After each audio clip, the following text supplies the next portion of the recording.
সুপ্রিয় শিক্ষার্থী বন্ধুরা, আসসালামু আলাইকুম। হ্যাপি স্কুলের পক্ষ থেকে সবাইকে অনেক অনেক শুভেচ্ছা। আশা করি তোমরা সবাই অনেক ভালো আছো। ইতিমধ্যে আমরা পদার্থবিজ্ঞান ২য় পত্রের একাদশ দ্বাদশ শ্রেণীর স্থির তড়িৎ এই অধ্যায় থেকে দুটো ক্লাস আপলোড করেছি। তো প্রথম ক্লাসে আমরা কুলম্বের সূত্রের অঙ্কগুলো দেখেছি। দ্বিতীয় ক্লাসে আমরা তড়িৎ প্রাবল্যের অঙ্কগুলো দেখেছি। আজকে সেই ধারাবাহিকতার পরিপ্রেক্ষিতে আমরা বিভবের অঙ্কগুলো দেখব।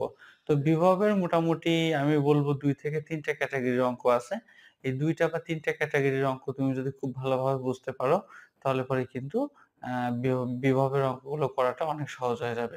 তো আমরা আগে একটু বিভব কাকে বলে সেটা একটু বুঝে নিই। চলো। তো দেখো এখানে ১ম এ যেটা আসে আমাদের সেটা হচ্ছে আমি ধরলাম এখানে একটা চার্জ আছে। কিউ পরিমাণ চার্জ আছে। তো অসীম একটা চার্জ ছিল কিউ নট। এই চার্জটাকে আমি অসীম থেকে মনে করো এখানে নিয়ে আসলাম। তাহলে অসীম থেকে একটা চার্জকে যখন এখানে নিয়ে আসলাম তখন আমার এখান থেকে এখানে আনতে তো অবশ্যই একটা কাজ করতে হয়েছে। কেননা আমি এখানে একটা সরণ কিন্তু পাইছি। ধরলাম সরণের মানটা হচ্ছে x। সেক্ষেত্রে বিভব v বলা হচ্ছে w বাই কত?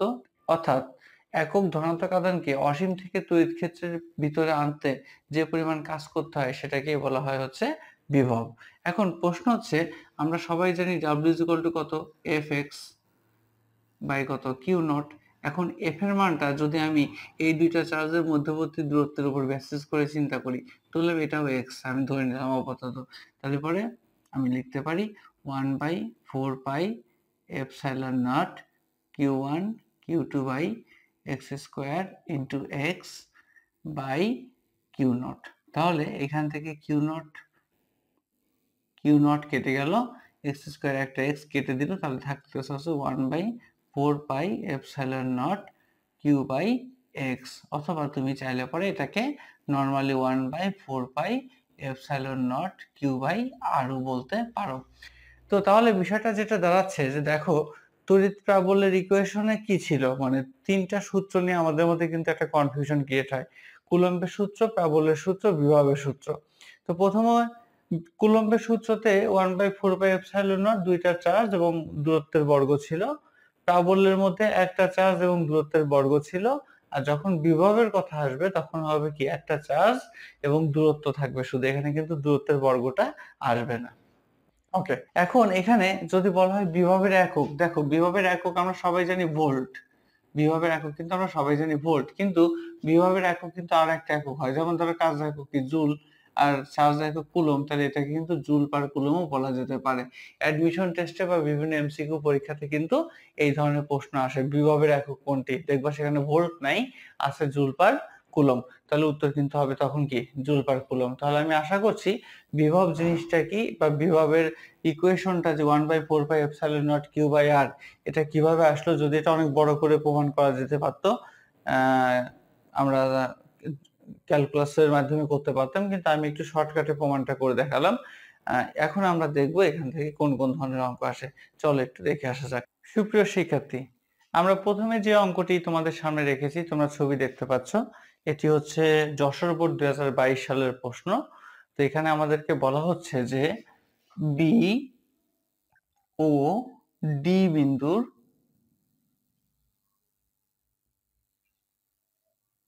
বিভব কত, এটা আমাদেরকে বের করতে বলছে। যে বি বিন্দু এবং ডি বিন্দুর বিভবটা কত এটা আমাদেরকে বের করতে বলছে। ওকে ফাইন, ঠিক আছে। এখন প্রশ্ন হচ্ছে যে এই যে বি আর ডি বিন্দুর বিভবটা আমরা বের করব, তো সেই ক্ষেত্রে এখানে আমরা বি আর ডি বিভব যখন বের করব, দেখো এখানে দুইটা বিন্দু চার্জ দেওয়া আছে, এই বিন্দু চার্জ দেওয়া আছে আর সি বিন্দু চার্জ দেওয়া আছে, আর বি আর ডি এর বিভবটা বের করতে বলছে। ওকে, এখন এইখানে আমরা বিভব যখন বের করব, তো তার আগে একটা বিষয় তোমাদেরকে বলি যে তোমরা কিন্তু মনে রাখবে বিভব কিন্তু স্কেলার রাশি। অর্থাৎ আমরা তড়িৎ প্রাবল্যের অঙ্ক করতে যে যখন মাইনাস পাইছি তখন দিক উল্লেখ করে আমরা মাইনাসটাকে অ্যাভয়েড করছি, কিন্তু বিভবের ক্ষেত্রে প্লাস পাইলে প্লাস, মাইনাস পাইলে মাইনাস, আমরা কিন্তু কোনো কিছু অ্যাভয়েড করব না। ওকে, তো আমাদের দেখো যদি আমরা এ বিন্দুর বিভব বের করতে চাই, তাহলে আমরা দেখতে পাচ্ছি যে সরি, আমরা যদি বি বিন্দুর বিভব বের করতে চাই, তাহলে ভি অফ বি বিন্দুর বিভব যদি নির্ণয় করতে চাই, তাহলে আমরা বি এর সাথে সংশ্লিষ্ট আছে কত এ, তাহলে ভি অফ এ নির্ণয় করব প্লাস তার সঙ্গে আমরা নির্ণয় করব ভি অফ কত সি। ওকে, তো দেখো সূত্র আমাদের কি বলে, সূত্র বলতেছে 1/4 pi epsilon naught Q1 by R1 plus 1/4 pi epsilon naught Q2 by কত R2। আমি এইটাকে ধরলাম হচ্ছে Q1 আর এইটাকে ধরলাম হচ্ছে আমি Q2। ওকে ফাইন, ঠিক আছে। এখন আমি যদি এখান থেকে 1/4 পাই এপসাইলন নট এটাকে কমন নিই, তাহলে দেখো এখানে Q1 এর মান পাচ্ছ কত, -2 গুণ 10 পাওয়ার -9 বাই R1, R1 এর মানটা পাচ্ছ 2। ওকে ফাইন, এবং প্লাস Q2 এর মানটা পাচ্ছ হচ্ছে 1.5 গুণ 10 পাওয়ার -9 বাই কত, এখান থেকে দেখো বি থেকে সি দূরত্ব হচ্ছে কত 1.5। এই হচ্ছে আমাদের মান। তো স্বাভাবিকভাবেই এই 2 আর এই 2 কেটে যাবে, এই 1.5 এই 1.5 কেটে যাবে। তো আমরা এখানে তো একটা -10 পাওয়ার 9 পাচ্ছি আর এখানে +10 পাওয়ার 9, তাহলে ওভারঅল মানটা পেলাম 0। তাহলে 1/4 পাই এপসাইলন নট গুণ কত 0 পাচ্ছি কিন্তু আমরা, দেখো তার মানে এক কথায় আমরা বির বিভবটা পাইলাম কত 0। ওকে, এখন যদি আমরা একইভাবে ডি বিন্দুর বিভবটা বের করতে যাই, ভি অফ ডি, তাহলে একই রকম ভাবে বের করব V of D. D A V of ডির সাথে রিলেটেড কে আছে, V of AD plus V of কত সিডি।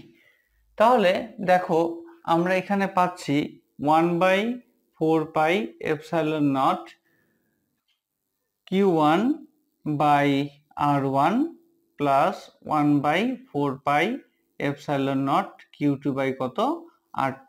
তাহলে এখানে আমরা 1/4 পাই এপসাইলন নট কমন নিলাম, তাহলে এখানে Q1 এর মানটা কত আছে আমাদের, -2 গুণ 10 পাওয়ার -9, আর R1 এর মান যদি আমরা একটু দেখি, তাহলে পর আমরা ভি অফ এডি যদি বের করতে চাই তাহলে 1.5 ধরবে, এখানে 1.5 প্লাস Q2 এর মানটা হচ্ছে কত 1.5 গুণ 10 পাওয়ার -9 এবং বি অফ সিডির মানটা হচ্ছে 2 মিটার, তাহলে আমরা এখানে 2 ধরবো।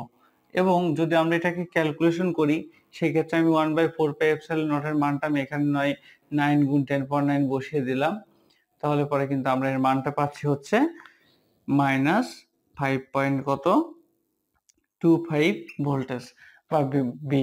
তাহলে দেখো আমরা দেখতে পাচ্ছি বি বিন্দুর বিভব হচ্ছে 0 এবং ডি বিন্দুর বিভব হচ্ছে কত -5.25 ভোল্ট। এটাই ছিল কিন্তু যশোর বোর্ড 2022 সালের একটি অঙ্ক। অঙ্কটা কত সহজ আশা করি তোমরা বুঝতে পেরেছো। তো এই অঙ্কটার পরে আমরা যে অঙ্কটা করব, চলো সেই অঙ্কটা একটু দেখে আসি। সুপ্রিয় শিক্ষার্থীরা, আমাদের পরবর্তী অঙ্ক হচ্ছে এটা বরিশাল বোর্ড 2023-এ আসছে। তো এখানে বলা হচ্ছে যে যদি ও বিন্দুতে 1 কুলম্ব আধান থাকে, তোমরা বইটা প্রয়োজনে মিলাই নেবে একটু। যদি ও বিন্দুতে 1 কুলম্ব আধান থাকে তাহলে সি এবং ডি বিন্দুর সাপেক্ষে ও বিন্দুর বিভবের মানটা কত। এখানে এ আর বি বিন্দুতে কোনো চার্জ দেওয়া নাই, আমাদের শুধু সি আর ডি বিন্দুর বিভবের, সি আর ডি বিন্দুতে 4 কুলম্ব চার্জ দেওয়া আছে, আমরা ও বিন্দুর বিভবটা নির্ণয় করব। তো দেখো ভি অফ ও সমান V of O C plus V of OD. তো সেই ক্ষেত্রে আমাদেরকে কিন্তু আগে ওসি এবং ওডির মানটা জানা লাগবে। তো দেখো আমি যদি এখানে ত্রিভুজ এ বি সি এর ক্ষেত্রে চিন্তা করি, তাহলে আমরা এখানে লিখতে পারি যে এবিসির ক্ষেত্রে ত্রিভুজ এ বি সি, তারপর আমরা এখানে লিখতে পারি বিসি সমান পিথাগোরাসের উপপাদ্য অনুসারে √/AC² প্লাস AB²। এবং এখান থেকে আমরা এর মানটা পাচ্ছি হচ্ছে, যেহেতু প্রত্যেকটার মান 2 মিটার করে, তাহলে আমরা মানটা পাচ্ছি 2√2। তাহলে BC এর মান যদি 2√2 হয় তাহলে পরে BO এর মান কত হবে, BO সমান লেখা যায় BC/2। তাহলে এখান থেকে মানটা পাচ্ছি হচ্ছে 2√2 মিটার। তাহলে আমরা এখানে দেখো BO এর মান পারলাম √2, তাহলে BO যদি √2 হয়, OC এর মান √2 হবে, OD এর মানও √2 হবে, প্রত্যেকের মানই কিন্তু √2 হবে, যেহেতু এটা একটা বর্গক্ষেত্র। তাহলে এখন আমরা এই জায়গাতে যদি অঙ্কটা করি, দেখো 1/4 pi epsilon naught Q1 by R1 plus 1/4 pi epsilon naught Q2 by কত R2। সেই ক্ষেত্রে এখানে 1/4 pi epsilon naught Q1 R1 plus Q2 R2 আমরা মান বসিয়ে দিলাম। এখন দেখো এখানে যদি আমি বসাই তাহলে 9 গুণ 10 পাওয়ার 9, এখানে Q1 এর মান কত আসতেছে দেখো, Q1 এর মান হচ্ছে, এটাকে Q1 ধরলাম আমি, Q1 এর মান হচ্ছে 4 আর R এর মান R1 এর মান হচ্ছে √2, আর এখানেও হচ্ছে 4, এখানকার মানটা হচ্ছে √2। তাহলে ওভারঅল ক্যালকুলেশন করলে পরে তুমি যে মানটা পাবা সেই মানটা হচ্ছে 5.09 গুণ 10 পাওয়ার 10 ভোল্ট। তাহলে এটাই কিন্তু আমাদের দেখো বরিশাল বোর্ড 2023 আসা অঙ্কের সমাধান। তাহলে বিভব থেকে যদি এই ধরনের অঙ্ক আসে, প্রথমে আমরা যে অঙ্কটা করলাম সেটা হচ্ছে একটা চতুর্ভুজের যে কোনো একটা প্রান্তের বিভব নির্ণয় করলাম বা দুই প্রান্তের বিভব নির্ণয় করলাম, এরপর আমরা একটা চতুর্ভুজের মিডিল পয়েন্টের বিভবটা নির্ণয় করলাম। সেই ক্ষেত্রে যদি এখানে এ আর বি তেও চার্জ দেওয়া থাকতো তাহলে পরে আমরা কিন্তু আরো দুইটা পয়েন্ট বাড়ায় নিয়ে সবগুলাকে যোগ করে দিলে কিন্তু আমাদের বিভবটা বের হয়ে আসতো। আশা করি তোমরা ব্যাপারটা বুঝতে পেরেছো। এবার চলো আমরা তৃতীয় অঙ্কটা দেখব। সুপ্রিয় শিক্ষার্থীরা, আমরা এবার যে অঙ্কটি করব এই অঙ্কটা হচ্ছে একটি বর্গক্ষেত্র দেওয়া আছে। আমরা এটাকে একটা বর্গক্ষেত্র, যদিও বর্গক্ষেত্রের বাহুগুলোর মান দেওয়া নাই, আবার মান দেওয়াও থাকতে পারে, কোনো অসুবিধা নাই। সেই ক্ষেত্রে একটা বর্গক্ষেত্রে তিনটা বিন্দুতে, কৌণিক বিন্দুতে তিনটা চার্জ আছে। চতুর্থ কৌণিক বিন্দুর চার্জ কত হলে কেন্দ্রের বিভবটা শূন্য হবে, এটা আমাদেরকে বের করতে বলছে। দেখো একটু খেয়াল করে, কেন্দ্রের বিভবটা শূন্য হবে। তো আমরা সেই ক্ষেত্রে এই অঙ্কটা প্রথমে একটু বলি, এই অঙ্কের একটা শর্টকাট আছে, আমি একটু শর্টকাটটা আগে দেখাবো। শর্টকাটটা হচ্ছে, যদি কখনো দেখো এরকম দেখো যে কোনো বর্গক্ষেত্রে তিন কৌণিক বিন্দুতে তিনটা চার্জ আছে এবং চতুর্থ কৌণিক বিন্দুর মান কত হলে পরে কেন্দ্রের বিভব শূন্য হবে, সেক্ষেত্রে শর্টকাটটা হচ্ছে তুমি সবগুলোকে যোগ করে দিবা, অর্থাৎ Q1 যোগ Q2 যোগ Q3, তার আগে একটা মাইনাস বসাই দিবা। তাহলে এখানে কত পাচ্ছ, মাইনাস Q1 এর মান 4 প্লাস 4 মাইনাস 2, তাহলে এখানে হচ্ছে 4 4 8, 8 থেকে 2 বিয়োগ করলে 6, তার মানে মাইনাস 6 কুলম্ব। এটা হচ্ছে তোমার উত্তর। এবং অ্যাডমিশন টেস্টে কিন্তু এই ধরনের অঙ্ক খুব আসে। এটা একটা শর্টকাট টেকনিক হিসেবে তোমাদেরকে আমি দেখালাম। কিন্তু যদি সৃজনশীলে আসে তাহলে এভাবে কিন্তু অঙ্কটা করা যাবে না, তখন সৃজনশীলে অঙ্কটা করতে হবে একটু ভিন্ন ওয়েতে। সেই ওয়েটা এবার আমি দেখাচ্ছি। কিন্তু যদি কখনো এমসিকিউতে পাও তাহলে কি করবা, তিনটা কৌণিক বিন্দু চার্জকে যোগ করে তার সাথে একটা এক্সট্রা মাইনাস বসাই দিলে পরে অঙ্কের উত্তরটা পেয়ে যাবা। Okay fine. সেই ক্ষেত্রে আমি যদি এটাকে ও বিন্দু ধরি, তাহলে দেখো আমরা কেন্দ্রের বিভব নির্ণয় করব, তাই না? তাহলে ভি অফ ও সমান লিখতে পারি V of O A plus V of O B plus V of O C plus V of O D. তাহলে দেখো এখানে ভি অফ ও এ যদি আমরা বের করতে চাই, সূত্র 1/4 pi epsilon naught Q1 by R1 plus 1/4 pi epsilon naught. এখানে যেহেতু বর্গক্ষেত্র তাই প্রত্যেকটা বাহুর মানে আমরা R ধরবো, Q2 by R plus 1/4 pi epsilon naught Q3 by R plus 1/4 pi epsilon naught Q4 by কত R। তাহলে এখানে দেখো যদি 1/4 পাই এপসাইলন নট R কে কমন নিয়ে নেওয়া যায়, তাহলে Q1 যোগ Q2 যোগ Q3 যোগ Q4 ইজ ইকুয়াল টু, আমরা এই মানটা এখান থেকে এই মানটা করতে পারি। এখন আমাদের তো বলে দিচ্ছে যে এই ভি ওর মানটা কত হবে, শূন্য। তাহলে এখানে শর্তে আমরা শূন্য বসাই দিলাম। তাহলে পরে এখানে Q1 যোগ Q2 যোগ Q3 যোগ Q4 সমান কত লিখতে পারি আমরা, 0, এবং সেই ক্ষেত্রে Q4 এর মানটা ক্যালকুলেশন করলে আসবে -6 কুলম্ব। তাহলে সৃজনশীল প্রশ্ন আকারে আসলে অঙ্কটা এভাবেও করে দেখাবো, আর যদি এমসিকিউতে আসে তাহলে অঙ্কটা কিন্তু এভাবে করে দেখাতে হবে। আশা করি এই অঙ্কটাও বুঝতে পেরেছো এবং অঙ্কটা করে খুব মজাও পেয়েছো। Okay fine. এরপরে আমরা 4 নম্বর নিয়মের অঙ্কটা দেখবো। 4 নম্বর নিয়মের অঙ্কটা, তো 4 নম্বর নিয়মের অঙ্কটা করতে গেলে, করার আগে আমি একটু এই অঙ্কটা সম্পর্কে একটু আলোচনা আগে করি। যেমন আমাদেরকে যদি বলা হয়, ধরো এটা একটা গোলাকার পরিবাহী, তাহলে এই গোলাকার পরিবাহীর বিভবের মানটা কোথায় সবচেয়ে বেশি হবে? তো মনে রাখবা, সাধারণত একটা গোলাকার পরিবাহীর পৃষ্ঠে অর্থাৎ এটা যদি হয় তার কেন্দ্র, এটা যদি হয় তার পৃষ্ঠ, পৃষ্ঠে চার্জের পরিমাণটা সবচেয়ে বেশি থাকে। এই কারণে কোনো গোলাকার পরিবাহীর পৃষ্ঠের বিভবটাকে সর্বোচ্চ ধরে নেওয়া হয়। এবং সেই ক্ষেত্রে যদি কখনো কোনো গোলাকার পরিবাহীর মিডিলে একটা চার্জ, ধরো সাপোজ 5 কুলম্ব একটা চার্জ দেওয়া আছে, তারপরে যদি বলা হয় এই গোলাকার পরিবাহীর বিভব কত, তারপরে এই বিন্দু থেকে ব্যাসার্ধের মানটা বের করে এই r দিয়ে এবং এই 5 কুলম্ব চার্জ দিয়ে তার সাথে 1/4πε0 গুণ করে কিন্তু বিভবটা বের করা হয়। অর্থাৎ এক কথায় বলতে গেলে কোনো গোলাকার পরিবাহীর পৃষ্ঠে কিন্তু সবচেয়ে বেশি বিভব থাকবে, এটা আমাদেরকে মনে রাখতে হবে। তো দেখো এরকম একটা অঙ্ক যদি আমরা একটু দেখি কেমন আসে আমাদের, দেখো একটু। ধরো আমাদের এখানে বলা হলো একটা গোলাকার পরিবাহী আছে এখানে, তো গোলাকার পরিবাহীর ব্যাসার্ধটা হচ্ছে 0.5 মিটার। আর প্রশ্নটা হচ্ছে প্রশ্ন হচ্ছে কেন্দ্রে 10 কুলম্ব চার্জ আছে, ধরে নাও। প্রশ্নটা হচ্ছে কেন্দ্র হতে 0.3 ও 1.3 মিটার দূরে বিভব কত? তো একটু সবাই খেয়াল করি আমরা এই অঙ্কটা করার ক্ষেত্রে। তো এইখানে আমাদের ফার্স্টেই যে ব্যাপারটা খেয়াল করতে হবে সেটা হচ্ছে যে প্রথম দূরত্ব r1 এর মানটা, দেখো r1 এর মানটা দেওয়া আছে 0.3 মিটার। ওকে, দেখো প্রথম দূরত্ব r1 এর মানটা দেওয়া আছে 0.3 মিটার। তো 0.3 মিটারটা কিন্তু দেখো গোলকের ব্যাসার্ধ 0.5 মিটারের মধ্যে অবস্থান করতেছে, তাই না? সেই কারণে যখনই দেখবা যে গোলকের অভ্যন্তরে কোনো দূরত্বের কথা বলবে, তখন সেই দূরত্বটাকে তুমি কিন্তু কাউন্ট করবা না, তুমি কাউন্ট করবা গোলকের ব্যাসার্ধটাকে। কেন করবা?